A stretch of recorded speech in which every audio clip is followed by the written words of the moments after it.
I'm thrilled to welcome Daren Blomquist to Powerhouse. Daren is the VP of Market Economics at auction.com and is a frequent contributor of housing market research and analysis to HousingWire.com. Daren, what a week. It's been a crazy week. How do you think Trump's victory will change the key data lines in the US housing market?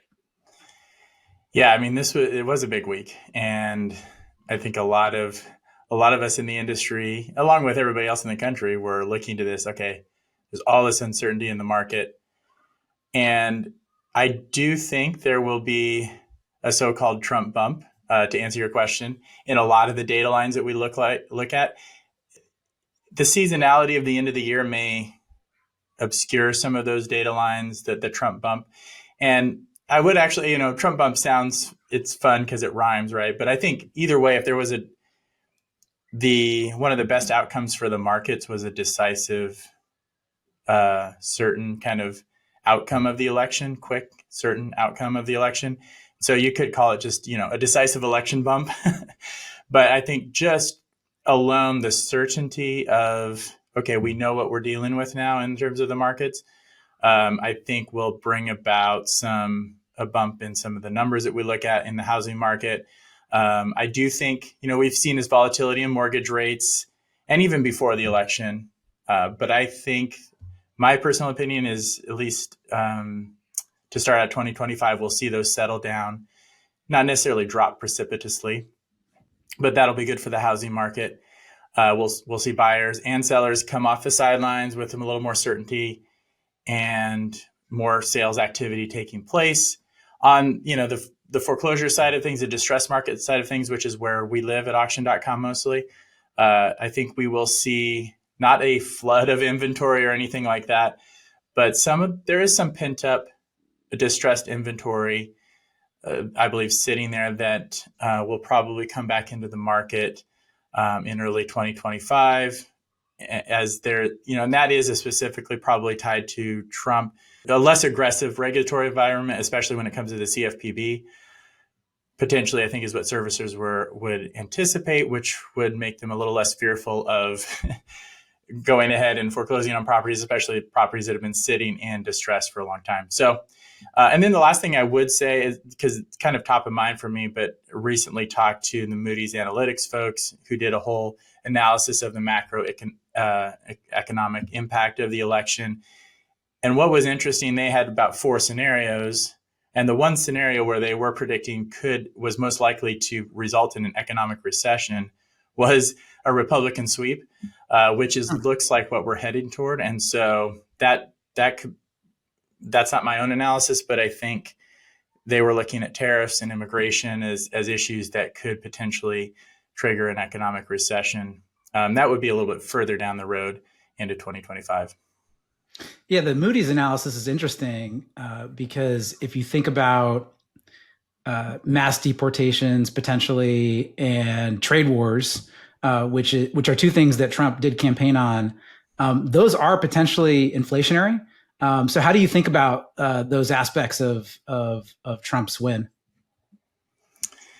Yeah, I think it's going to be difficult for him because I do think, and I've seen stuff that HousingWire has put out, Logan Mohtashami specifically around, and I agree with this, that Trump really wants mortgage rates to be low. But then he also, I think, and you've heard him talk about that and even trying to talk about possibly influencing somehow the Fed to push down rates.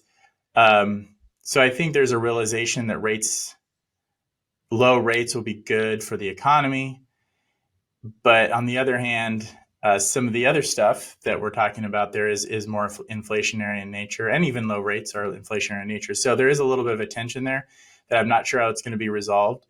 But I do think that I think the top of the agenda will be more of the tax cuts and the drive to get to those lower rates before we get into more of the trade war part of the agenda.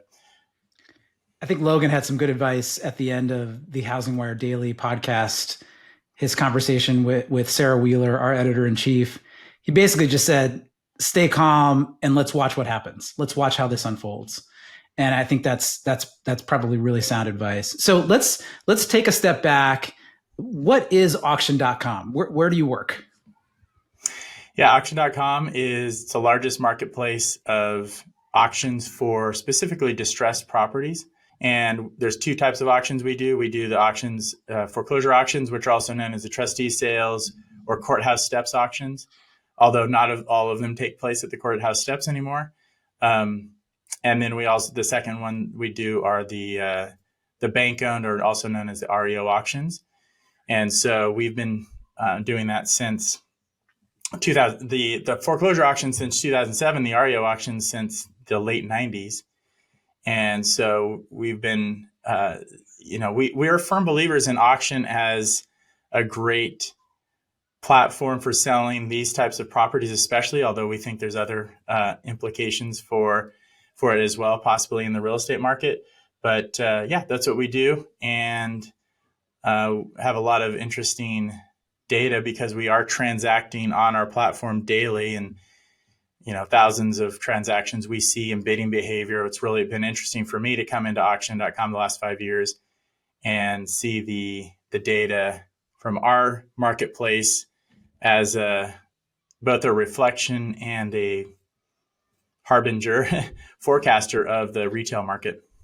Yeah, I wanted to talk to you about that because since I've known you, you've put out some really interesting research and analysis that does make it seem like the bidding activity on your platform is a little bit of a bellwether for what's going to happen in the broader housing market in the next 3, 6, 9 months. Could you unpack that research a little bit more? Absolutely, yeah. And I love to talk about this because the more I came from a world of real estate data, but public record data where the data was very lagged.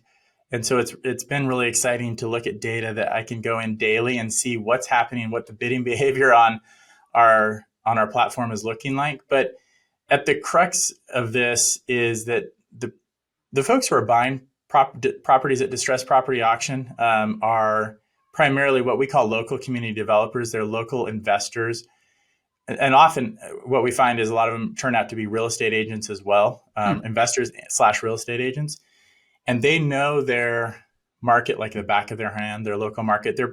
Most of them, contrary to maybe some popular narratives out there, this might have been true 10 years ago. It's no longer true that the folks buying at foreclosure auction are the big Wall Street firms. It's not the case. It's these local community developers. They know the market really well, and their success in business hinges on them accurately anticipating what the market's going to look like in the next 3 to 6 months, because they're buying these distressed properties, renovating them.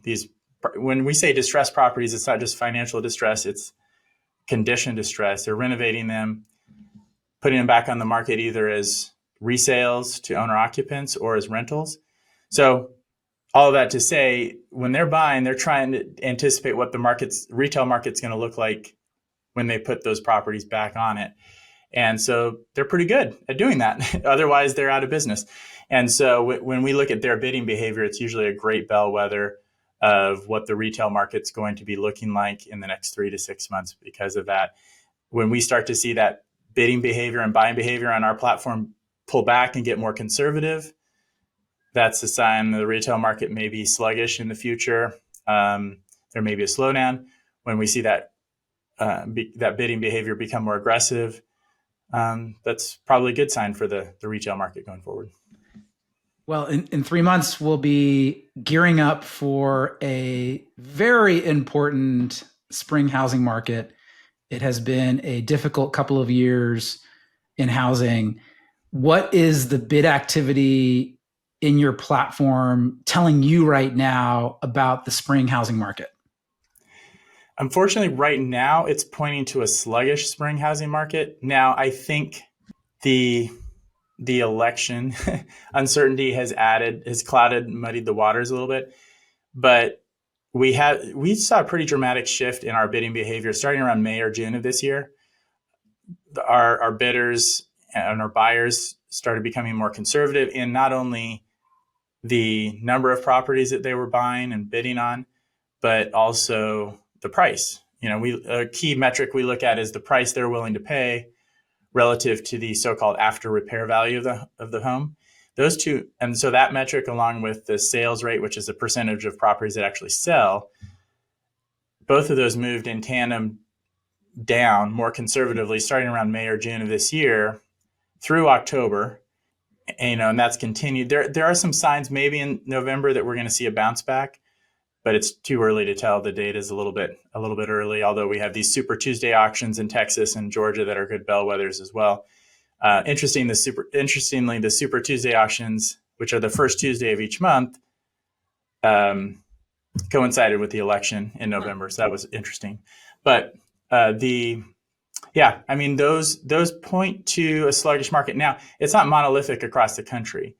When you look at different markets, there are definitely some bucking the trend. And also I have to say this kind of is counter to what I said earlier, that we'll see a Trump bump. So I do think our buyers will become more confident in talking to our buyers. And we did a survey of our buyers. I think with the certainty now of the election behind us, they will jump back into the market a little bit more, but the data has not shown that yet. And so anyway, talking about the markets, we even with the downturn nationally in our bidding behavior over the last 6 months or so,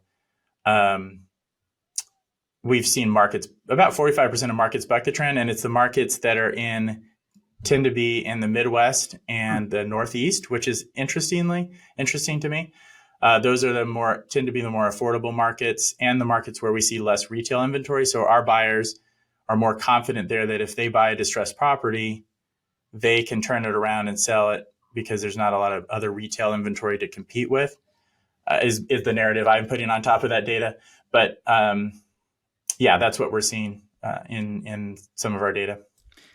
And that really tracks with what we're seeing on the retail inventory side, where for the most part, historical lows across the country in terms of inventory. But you are seeing some markets like Florida and Texas where there's more inventory for a variety of reasons. And those markets, maybe aren't going to be as solid in a couple of months. But the Northeast and the Midwest, in terms of inventory, like you said, not a whole lot going on, and probably still more of a seller's market than a buyer's market. Yep, and we definitely see that reflected in our buyers' behavior. We have a heat map. We have something called the Auction Market Dispatch. If you go to, I'll plug it a little bit, auction.com/, in the news. It's really interesting. We have some heat maps there that do show, and it's pretty clear that we use the orange to indicate where demand at foreclosure auction is increasing. And you see a lot of orange in the Midwest and Northeast. And then blue, where it's decreasing, is all along, Florida for sure, and then into Texas, but over into the Western markets as well, where we're seeing that decreasing demand. And that does seem to coincide. The two big kind of macro market data lines I look at that I think our buyers pay attention to are what we've talked about already: mortgage rates and then retail inventory. Those are the two things that they're most sensitive to. And right now, what's interesting is they haven't, kind of like the retail market, our buyers did not really respond much to the lower mortgage rates that we saw. They dropped a little bit in that period of around kind of in the middle of the year, although they've gone up recently. Our buyers didn't really respond to that. I think they were responding more to the rising retail inventory that we were seeing in some of the markets, and we're concerned about that. So even with more than a year of higher mortgage rates compared to the low mortgage rates of the pandemic boom, inventory of homes available for sale is still low on a historical basis. We just talked about that. What do you think is going on there? Are we still struggling through a mortgage rate lock-in effect? Are there other things that are going on that are causing inventory to stay suppressed in most of the country? Yes. And yeah, even with this rising inventory we're seeing, it's still low, relatively speaking. Although I do think we have to rethink some of our benchmarks for what is normal post pandemic. And we have to do this ourselves at auction.com. And so in terms of what's normal in terms of foreclosure activity, we're hitting new normals there. And I think the same could probably be said with retail market inventory. We have to figure out what is normal. But yes, I absolutely think the lock-in effect is still in place.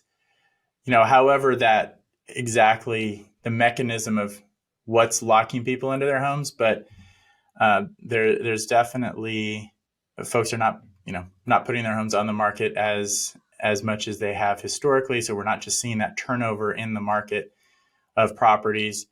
And I do think we're definitely continuing to see that.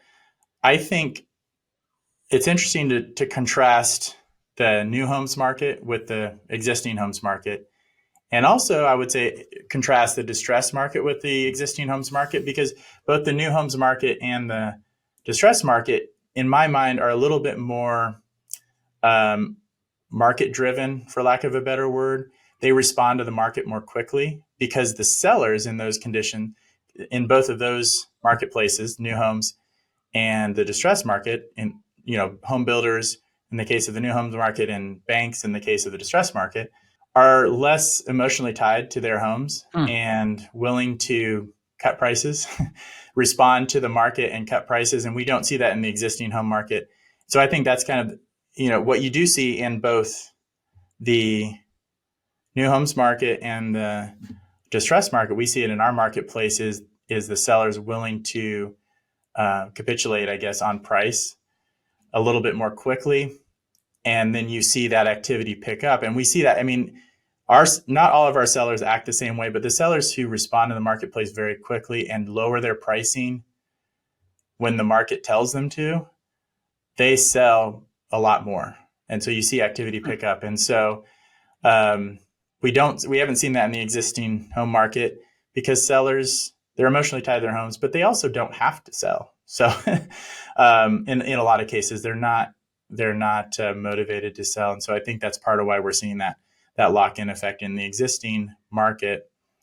I think there will be some kind of milestones that we hit where regular existing home sellers become more willing to capitulate on pricing, but we haven't seen a big tipping point on that yet. Yeah. When do you think that is? We track that price decrease percentage really closely through our Altos data set. And it's elevated for sure. It's higher than normal. Normally it's, about 1/3 of homes that are listed do a price decrease. But it's, up around 40% right now, but it's been up around 40% for a while, for a bunch of months. And it doesn't seem to be moving anywhere. So when do you think those more emotionally invested sellers start to capitulate? Yeah, I think that, and I track those Altos numbers that you guys put out religiously as well. They're really good information, both in terms of the price cuts as well as a lot of the other stuff there in terms of inventory and sales. So, I don't know the answer to that question. I actually thought it would have happened already, but it hasn't.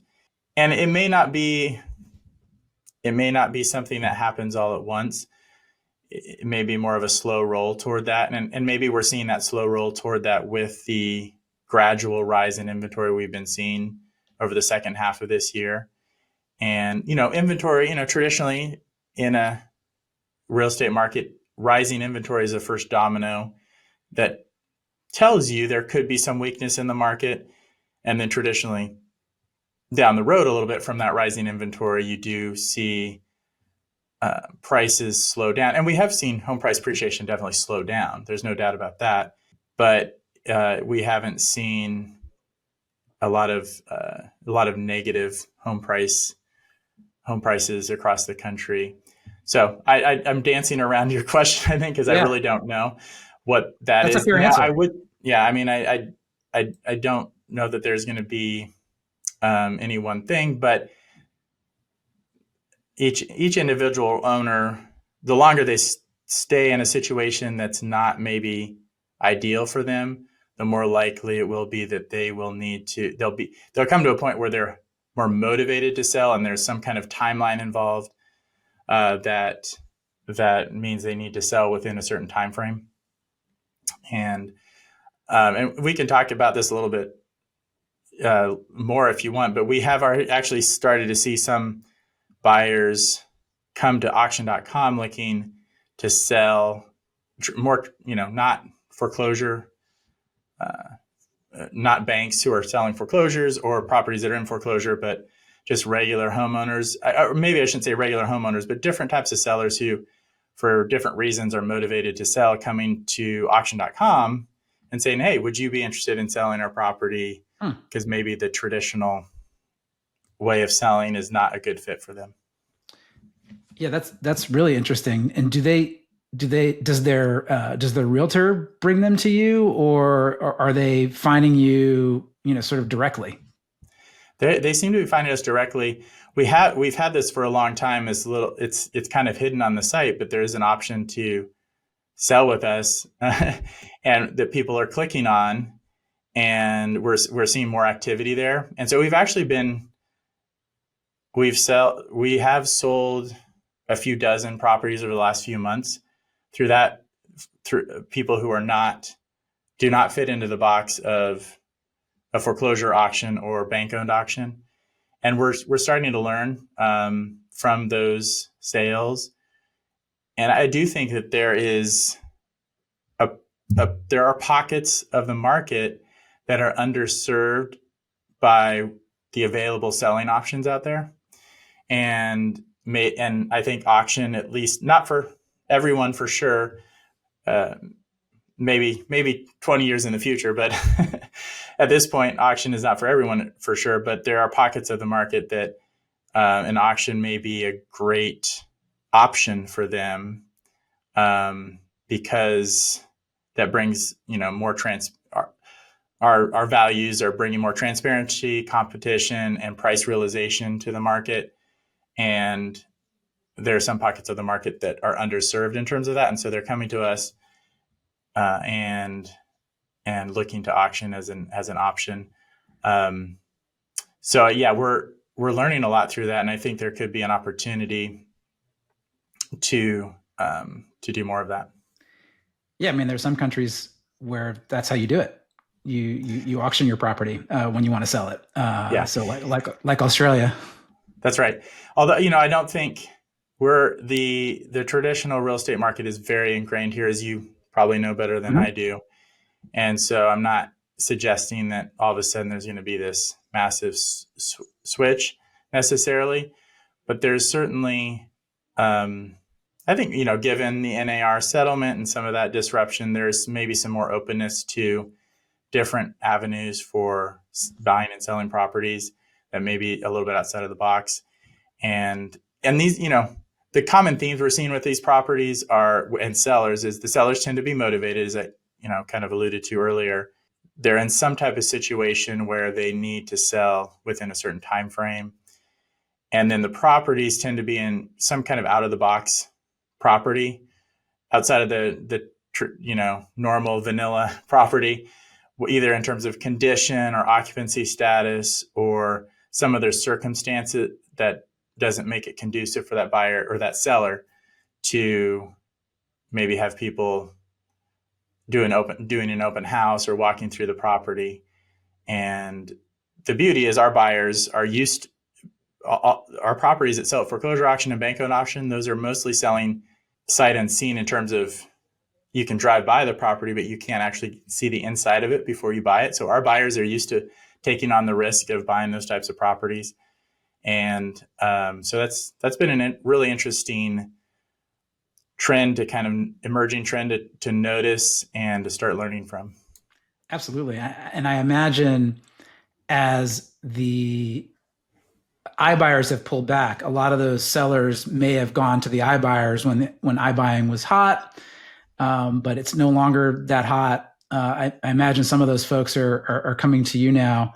And what I've noticed at the iBuyers is they've actually started partnering with real estate agents, and facilitating those real estate agents to bring their sellers to their platform. So maybe there's a business opportunity there for auction.com as well. I want to make sure I think the iBuyer call out is great, because that is a lot of what I think I just said. You might say, well, the iBuyers moved in to fill that gap in the marketplace, but where the iBuyers are maybe falling short is especially when these properties they like the properties that are inside the box, normal cookie cutter properties that are predictable.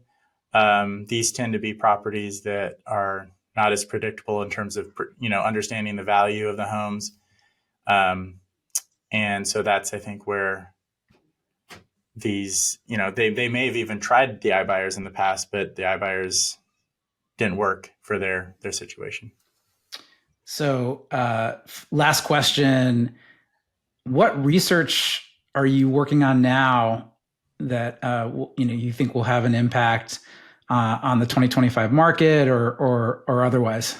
Yeah, actually, we're looking a lot at, it's kind of related to this trend that we're seeing where people are coming to us, but we're looking at the market up funnel from foreclosure and what we'd call the pre-foreclosure market. And that's some of the people who are coming to us are in pre-foreclosure and what we call pre-foreclosure. They've started the foreclosure process, but they're still in the home, have not gone to foreclosure yet. And I think that's a really interesting marketplace that's been overlooked and is somewhat of a little bit of a Wild West marketplace. You see a lot of wholesalers operating in that marketplace. You see a lot of people go in and agents go in and knocking on doors to capture that inventory and those homeowners. But we believe some of that is unfortunately predatory in nature, or at the very least opaque in nature. And there's not a lot of transparency in that marketplace. So, if you talk, one of the outcomes of the pandemic and the foreclosure moratorium is you had a lot of those folks who might have gone to foreclosure who are being held back from foreclosure. And that's a good thing. So there's a lot of foreclosure prevention. The banks and the agencies can say, hey, we prevented X number of foreclosures, which is great. The problem is those homeowners still may need to sell, and they may not have great options to sell. So we're really looking into that, what's happening in that pre-foreclosure market and who they're selling to. Over half of them end up, or actually I should say about 40% end up selling to cash buyers. And they're selling at a pretty big discount. So that's something we're really exploring and looking at and trying to understand if there can be some disruption brought in there. Yeah, it seems like a super interesting opportunity for auction and for the housing market. Daren, thank you so much for joining me on Powerhouse today. I thought this was a great conversation. Thanks, Diego. Great to be here.